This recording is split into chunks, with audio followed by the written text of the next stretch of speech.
Hi friends, I'm Prairie Vintage. My name's Linda. I'm an energy intuitive reader here on YouTube, and I use spirits, my intuition, the tarot to communicate energies to you guys, amazing viewers. Today I'm doing a channeled message in regards to soul connections. And for the purposes of this video, I'm going to be calling them soul connections, although we might refer to them as twin flames. We might have other names for them, okay? But there are very many different flavors of soul connections, and the one that I'm really diving into here is the twin flame connection, okay, because this is very specific to the flavoring of what is going on there, but we can call it whatever we want to call it, okay? Now, this isn't the same as saying a twin flame is the same as a soul mate connection. They're not the same. Those are different. So there's various degrees of soul connections here, okay? So we're looking at the one that is more aligned with what a twin flame might present versus, let's say, a soulmate might present, okay, and an experience with a soul connection, soul agreement. So this video is to get us out of suffering, okay, and there is no deep suffering as that we experience in a twin flame connection, okay. Now we experience suffering in all relationships and as individuals and humans, okay. Now, keyword individuals, we experience suffering because we feel we are separate or individual from everything and everyone. So the whole journey is to understand that we are all connected, okay, and what we'll get through this so that you guys can see a different perspective on what does oneness and unity consciousness look like, and how do I alleviate myself from suffering, whether it be from a twin flame or just a very painful connection or dealing, okay. But I feel you'd most likely be here if you've experienced a twin flame connection that is not allowing you to break free from deep suffering, okay. I'm talking deep suffering until you resolve or look at or deal with what is blocked and what is triggered and traumatized. Otherwise, we would deal with it any other breakup and we'd move on, you know. We'd break up, we'd be sad for a bit, and we'd go on our merry lives, dating the next person or the next situation. This is very different. So first I want to clarify that any label creates suffering when we identify with that label. The only reason I am identifying as this sort of connection for this video as the twin flame connection, or labeling it, I should say, is to allow us to conceptualize the type of soul connection I'm specifically referring to in our mind.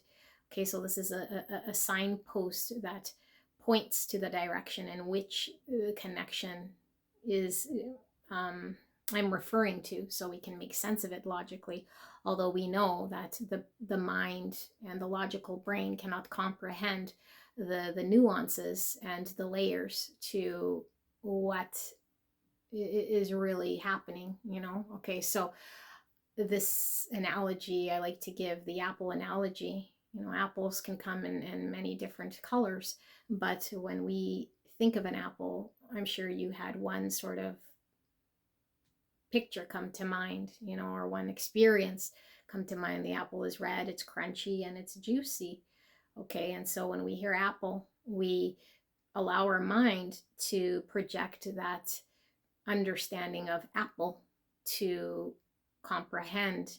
And so when we are in program, or when we are not awake and still asleep, we can see the apple, hear, have conversations about the apple, engage with the apple, and our experience is that in which we've projected it's red, it's crunchy, it's juicy, you know. And we might be so asleep we don't even recognize that we didn't know what color or what flavor it had, okay. But when we are awakened, when we're very present, we see the red apple, the green apple, the yellow apple, you know. One is juicy, one is dry, one is crunchy, one is mushy, one might be rotten, one might be sweet, one might be sour. So we don't know what flavor the apple is, okay. We don't know what sort of tree this apple came from, and every tree is unique unto itself, creating this apple. Okay, and so when we are awakened to everything in the present moment and we're conscious, we now understand that there is no label to anything, and that everything has its own unique energetic signature that we can experience in a unique way in that present moment. So this is why it's important for us not to identify that we are on a twin flame journey, or that we are in some sort of boxed understanding, without loosely knowing that that specific experience you're having with that person is completely unique to you. Okay, so you will not find exact answers to help you to break free maybe of suffering, to answer your specific situation. But what you can find is answers to alleviate some of the suffering and remove some of the projections, or at least you're now aware of your own projections, and so you can work towards removing the projection, or the false sort of programming that you've carried for some time. So now you can see the different apples in front of you and make different decisions based on your full awareness. Okay, so we're talking about suffering here, and I do believe if you are in a state with connection that's suffering, then you're most likely here. And we want to know why we suffer, and we want to break free from the suffering. So in order to do this, I've done a lot of surfing, for information, and just through experience and through many readings, come to find what's helped alleviate the suffering that I've experienced in a soul connection here. And I do feel like this information you can apply if you understand it in a way that you can tie back to an inner knowing, and we can bring it up to the mind so we can conceptualize part of what this is about. But we need to transcend past the mind into the inner knowing that we know what we're hearing is a greater truth. But how do we get there? Okay, so you might have to watch this several times, or we might have to remove any sort of preconceived understandings we have that might lead us astray. Okay, so suffering is always tied back to one major belief system that is untrue, and that is that we are separate from the Creator, that we are separate from each other. Okay, this is an understanding we have because we have this body that we're in. Okay, but we are not our body. We are pure consciousness behind this body. And so when we're born, we are completely forgotten about that we've been energy previous to this life incarnation for a specific reason, for us to go through understanding, okay, who we truly are, coming back to self, coming back to the Creator, so that the Creator can experience itself in this body. And the experience could be one that is painful, of trying to navigate back to God, back to the Creator. Okay, we are completely erased from who we truly are inside. And so we create identities, and we have experiences that dictate what we're about, the name we're given, the gender we begin to identify at a when we're old enough to conceptualize gender. But all of this stuff is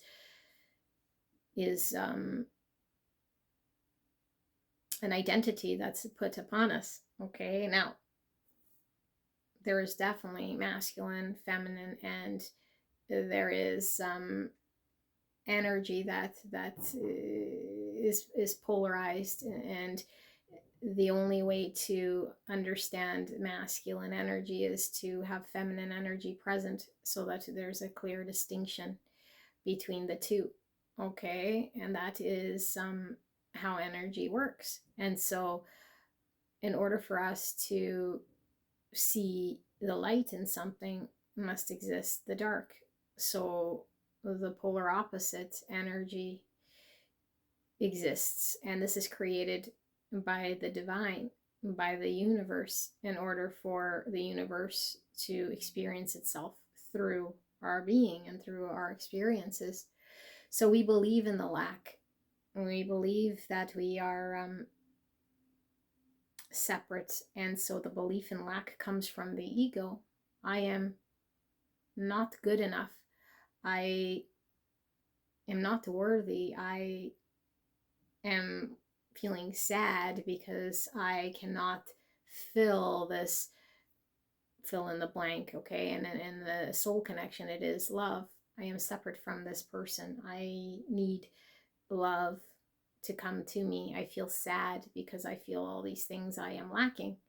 Okay, which is untrue. You're not lacking any of those things. Those things are within you. And once we are aware of the love within us, once we are aware that we have everything within us, we no longer carry this belief in lack, and we eradicate any sadness which creates the suffering. And so that is one of the more difficult things to overcome. All right. And we cannot just say, just believe in oneness and unity consciousness and you'll be fine. It's like, okay, well, how do I get to this place? How do I get to this place? So we need to be very aware. And this is why we talk about being present and aware of our observing our own emotions. Am I feeling sad right now? Okay. And that could come in any flavor of sadness.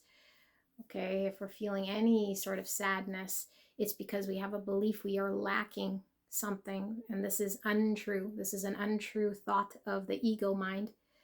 And the ego mind will continuously come up with thought.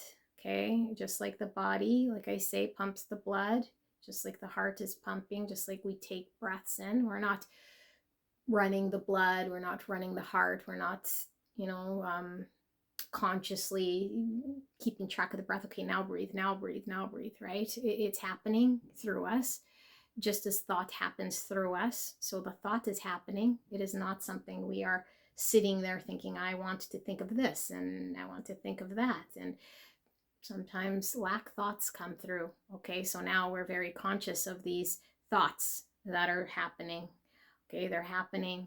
And so if we start to identify as the thought, we're so enmeshed in the thought, we haven't created space for us to examine, is this thought that I'm having right now just happening through me? But I don't need to identify with this thought, because the thought that I'm having is really driven by my ego mind, or the false self that thinks it is separate from everything and everyone and the creator.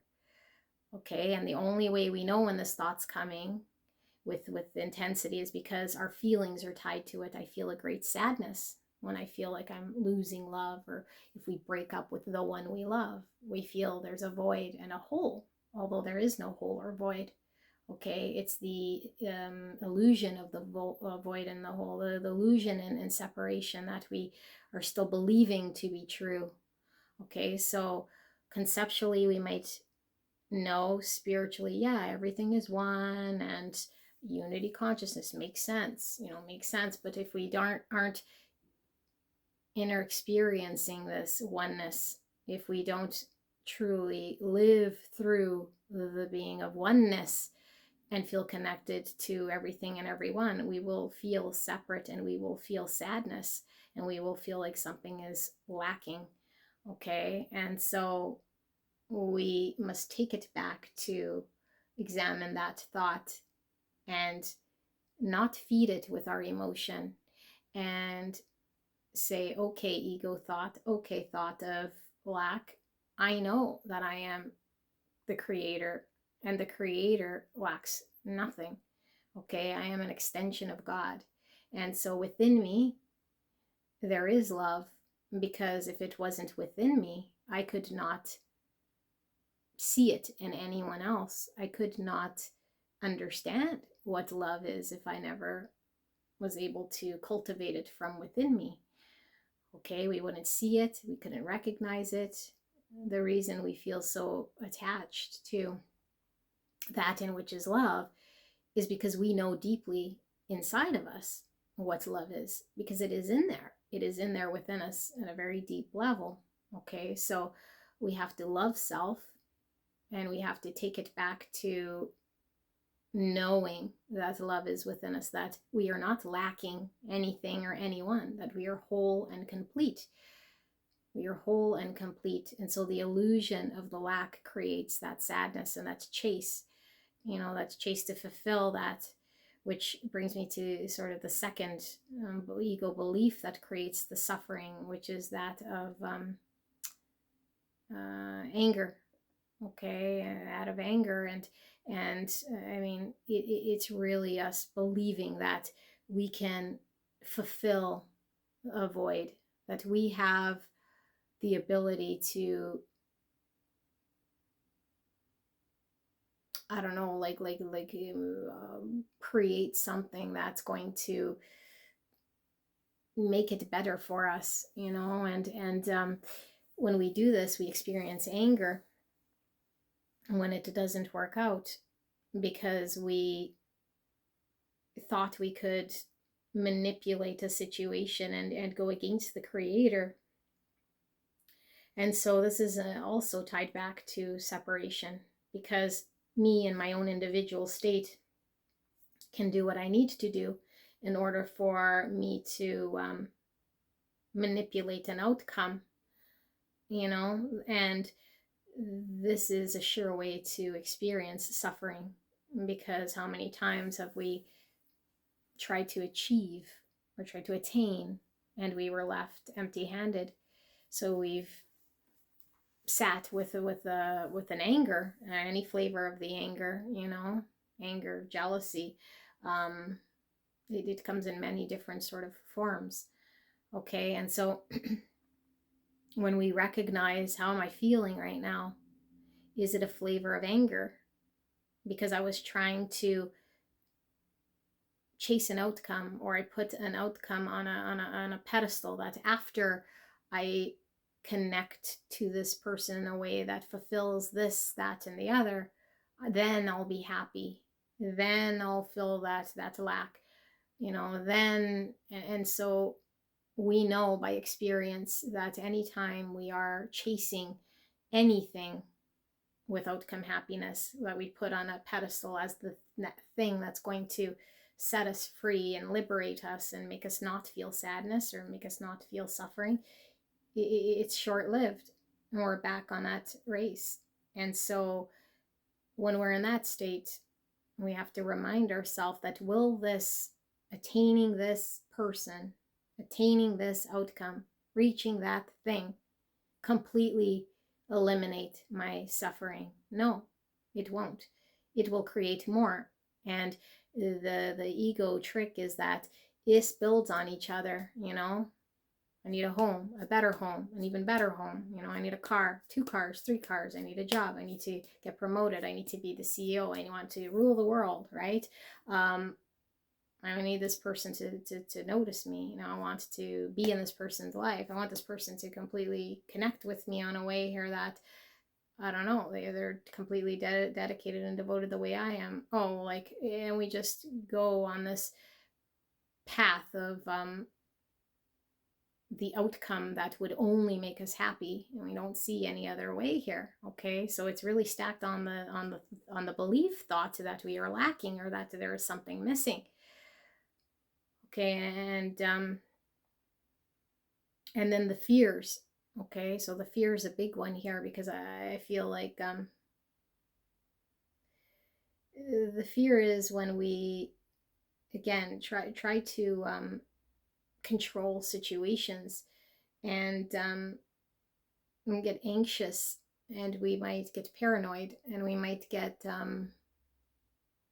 any sort of feeling that comes from that, need to do, and need to do, and I'm going to control what it is that happens here in a way that tells the universe, I think I'm separate from you, that only I and I myself, the little I here, is going to pull off this, that, and the other. And so I need to control things in a way that doesn't veer off course, or otherwise I'm in a state of fear. Okay, so that is suffering, because when things are going good, I'm happy, happy. And when things don't go as planned, now I'm in a state of losing control. And so to navigate through these emotions and recognize it in ourself is really the key. It's the keys to the kingdom to set you free from the suffering. So we observe and we allow ourselves to identify what we're feeling. You're not suppressing.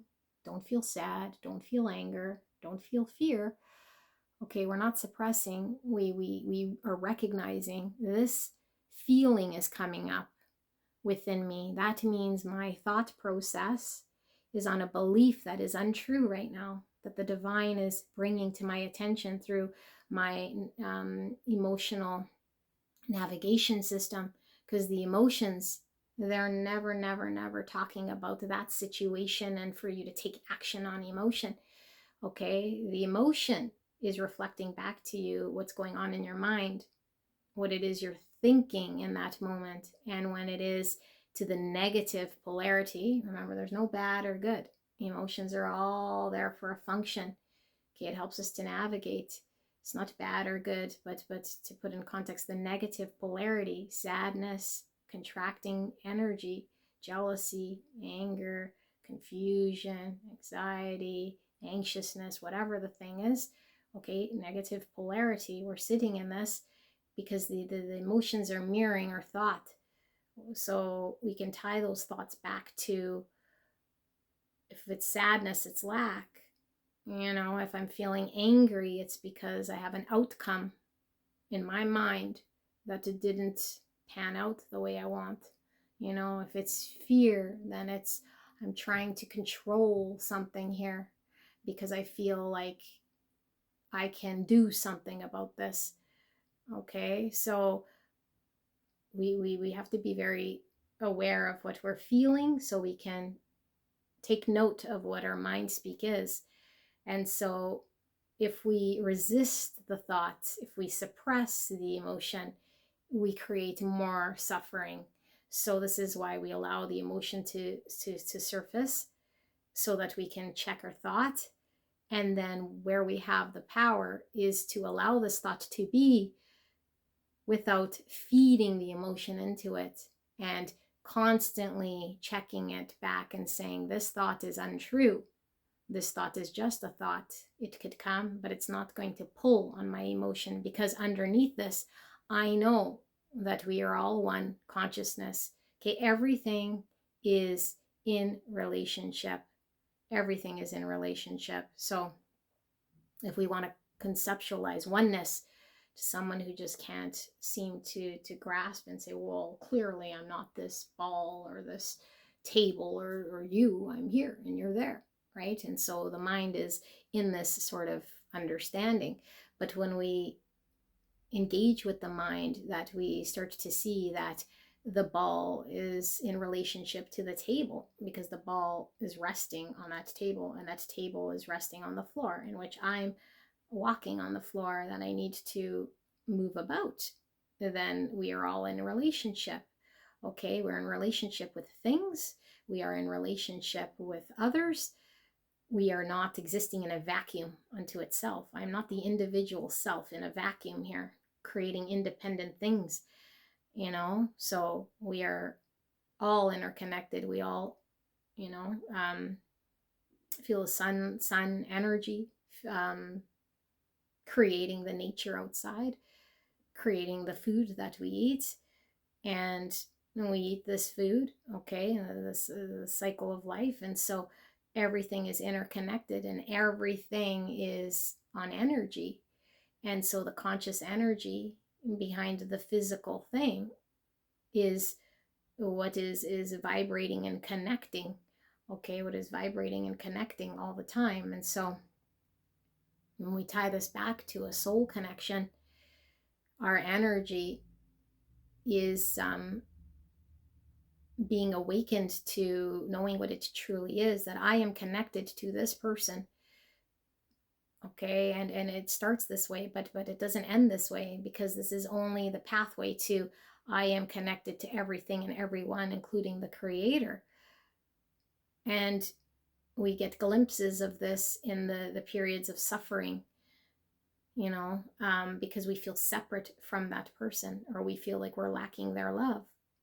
And so the beginning of the journey is really sitting with the emotion of sadness, or the emotion of fear, and the emotion of anger, and examining our own self, rather than trying to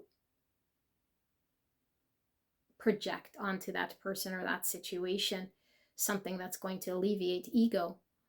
Okay, because we'll continuously be in this repetitive cycle, and this is why we cannot break free from the suffering and the cycle with that soul connection or that twin flame, because source is saying you're carrying an untruthful way of dealing with the world, because there's a reality, and you're in your own sort of truth, which is an illusion.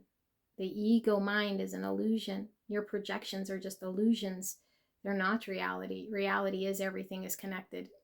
Okay, whether you see it or you don't, the reality is everything is connected to source. Okay, and so this experience is bringing you closer to source, bringing your awareness to the illusion, so that you can be free from the illusion. But you have to discover this on your own. You have to want to not suffer anymore. You have to want to see the truth, embrace the truth, because we just cannot sit in suffering no more. And so this is how we know we are in a profound soul connection, because we're walking on the journey of detaching from attachments, identities, egos, stories, illusions, so that we can come to a greater truth of the universe and oneness. Okay, so this is sort of the purpose. Now I want to tie this to helping you in a practical way. Now I'm not a psychologist or a psychiatrist, okay, but like I said, I've done many readings on relationship, and so my own personal experience, plus experiencing real life through others coming through my readings, have given me comprehensive understanding, and like I said, I am not going to call it all an apple with one flavor. It's all just one twin flame. All of these twin flame soul connections are completely unique and different. Okay, from that of which I've never met my twin, and it's all happening energetically in some other realm, but all of that experience of the unity consciousness bringing back to God, and the suffering is existing.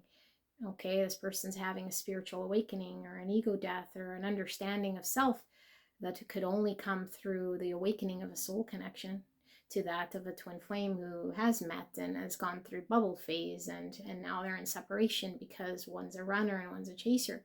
Okay, so there's so many different variations of what we can experience, and only we know what our experience is. But one thing that will help those of us who might be more practical, sort of conceptually trying to understand a little bit better the dynamic. Okay, at the end of the day, we just need to focus on the oneness and get to that, and it liberates us. Okay, but that is the biggest challenge. And so if we're looking at what can we do in the practical way, we can understand that a lot of the energy between the twins is stemmed from energy that is either pulling or pushing in a way based on experience and trauma. And so a lot of people who do not fully understand with the twin flame connection is we'll look at this part only, not the first part I was talking about, where we're sort of triggered into getting closer to God and being forced to look at the ego self and the spiritual awakening and all of that stuff. But they look at the part here that we must also look at, which is the attachment style that we have in relationship. And there's so many different types. And like I said, I'm not a psychologist or a psychiatrist, but I'm human for one, and through my experience of being in relationship and seeing all of these other soul connections, that I can put pieces together of the types of attachment styles that are coming together. And so it really is a we can call it a trauma bond, okay, but the twin flame goes so much beyond that. And so this is why twin flames get a lot of flack. It's like, oh, it's just a trauma bond. It's a narcissist and an empath trauma bond feeding off each other, and on a level it could certainly be. But again, now we're using the apple, painting someone as a narcissist or painting someone as an empath. Okay, so we're all narcissistic. We all have narcissistic tendencies. All of us do. Those various degrees, and some might be very much in one. But even in the narcissist lies the beautiful creation of God. Even in the narcissist, which is very difficult for those of us who've experienced narcissism, because we see that part of that physical experience with that apple that we've experienced, and so we cannot see beyond this. Okay, and I'm not saying go see beyond the narcissist. No, if you're not in any sort of soul connection where you're feeling suffering and you've released yourself from narcissism, great. Okay, but I do not see anyone as narcissist, and nor am I seeing anyone as empath. There's various degrees. So back to attachment. If we look at the various attachments, and for purposes of this video, because there's many different attachments, we'll talk about a few.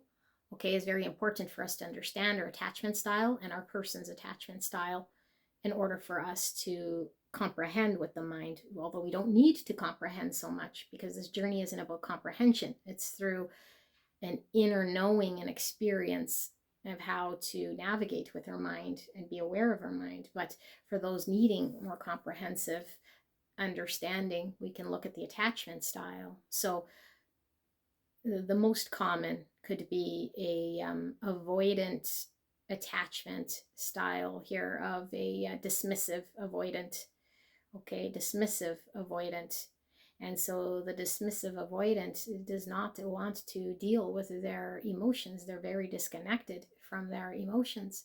And so they emotionally are unavailable. They withdraw. But there's an anxiety of connecting to anyone deeply. There's a lot of fear of it not working out. And so they create their own self-fulfilling prophecy, because just like anyone else, this individual wants connection. They want to be loved, although they are love within them.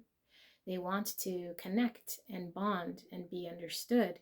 But this dismissive, avoidant energy doesn't allow or provide the foundation that their partner is going to need. Okay, the partner might need whatever the partner needs. Okay, if they're secure in their attachment style, they still have healthy needs and desires and wants. Okay, that could be unfulfilled by the dismissive. So the dismissive has a difficult time talking about emotions. The dismissive seems like they avoid any sort of deep conversation. The dismissive might want to be in the presence, okay, of the partner in order to experience connection, but it is in their own sort of safety net. So it would be with a bubble, with an arm's distance. So there isn't a real deep bonding happening here, which their partner could feel unfulfilled or misunderstood or not accepted or not loved. And at the first sign of intimacy or trouble, the dismissive avoidant might disappear. Okay, so now they seem unreliable or like they do not care. Okay, and so this is created by their upbringing, a parent who was potentially not allowing the child to cry out and then be there for the child to make the child feel safe. And so the child learned to manage on their own. How do I fulfill myself so I'm not in a state of suffering? I cannot depend on anyone. I cannot depend. And when I show that I cry, or if I show emotion, it isn't resulting or reflecting back to me the security or the thing. I go out and I create this, back to the apple. They're projecting that all relationship is that apple in their mind. My parent who was not there, where I had to sort through.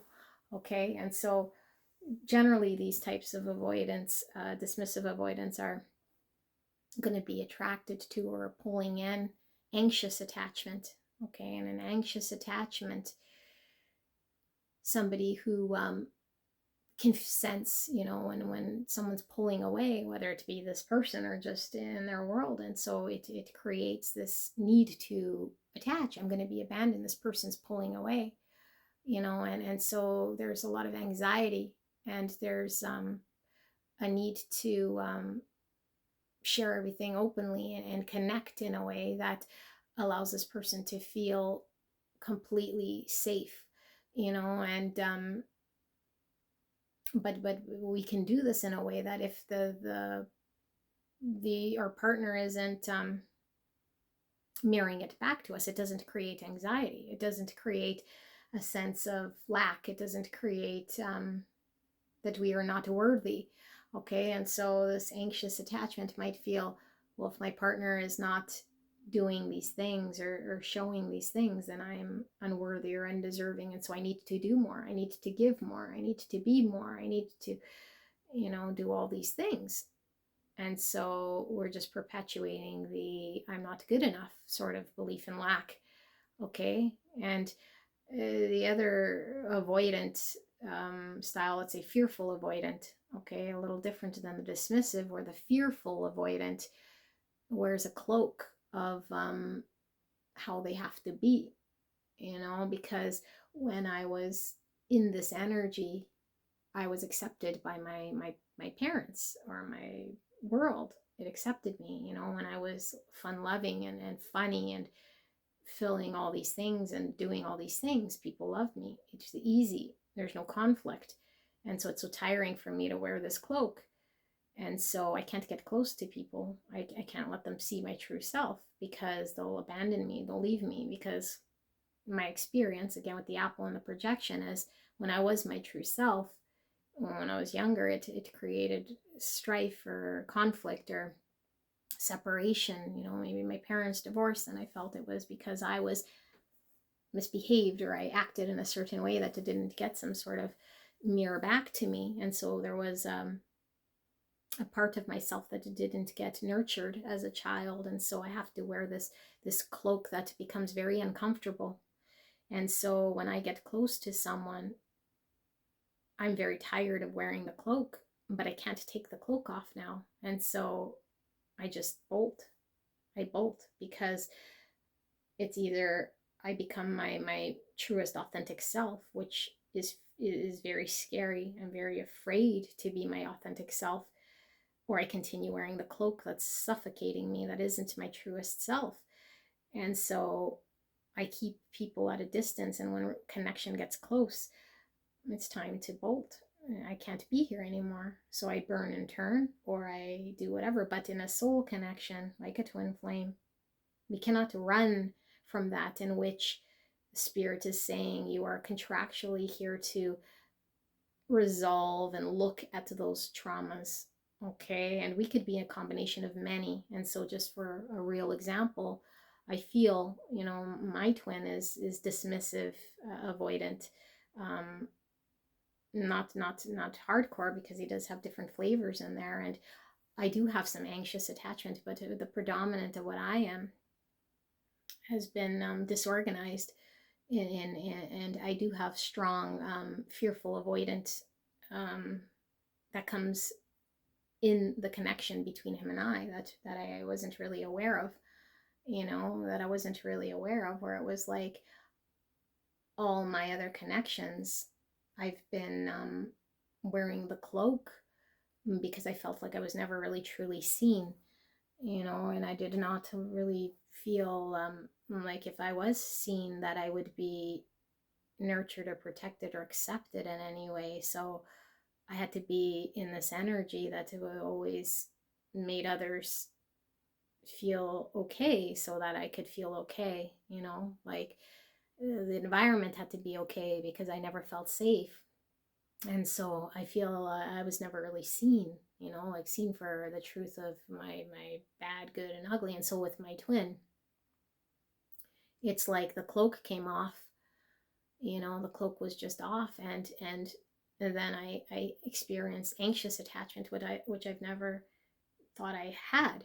So now I'm in these two worlds of anxious attachment and fearful avoidant in my own energy, where it's like I can connect energetically and share this express myself in a way that I haven't been able to, that's authentic. But then the fear in me of now I've been myself, and I need to cling to this connection in a way that allows me to know it's safe, and that I'm not going to be like abandoned in any sort of way, and then throw in there like being abandoned, like and the loss of my parents. And so there's a lot of layers, and so how does the dismissive avoidant to deal with that energy, and so like I said, we all have different flavors, so he could certainly have his own attachments, styles that are multi-layered, but we might swing in one predominant. And so when we're in the soul connection, there's generally a predominant energy that pulls through, and it could be completely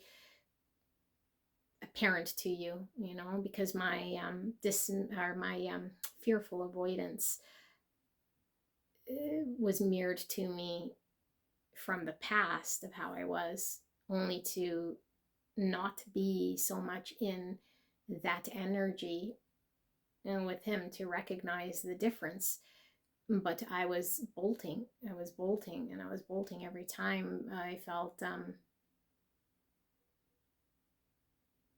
I was just bolting every time, like but I wasn't solely the runner, because his dismissive avoidant was him also pulling away. And so avoidance do attract other avoidance, because they might feel safe. I don't have to open up, and I could be respected for my my need for privacy, autonomy, and my hyper independence.